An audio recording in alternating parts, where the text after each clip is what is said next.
جہاں پر بار بار اپنی باتوں کی صفائی دینی پڑ جائے وہ رشتے کبھی گہرے نہیں ہوتے۔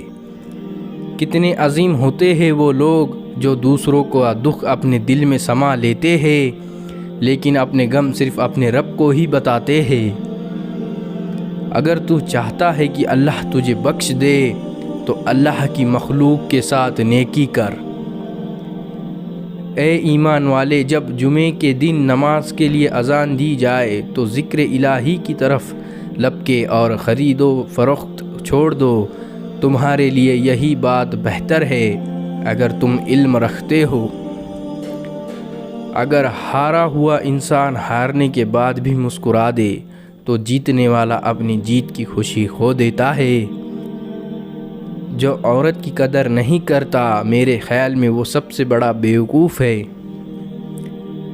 بات ہمیشہ تمیز اور اعتراض دلیل سے کرو، کیونکہ زبان تو حیوانوں کے منہ میں بھی ہوتی ہے مگر وہ علم اور سلیقے سے محروم ہوتے ہیں۔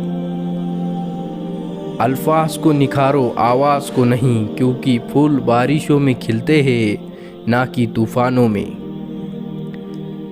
جب کوئی احمق شخص آپ سے کسی رائے کا طلبگار ہوتا ہے تو اس کی آرزو یہ ہوتی ہے کہ آپ اس کو وہی رائے دیں جو اس کے ذہن میں ہے۔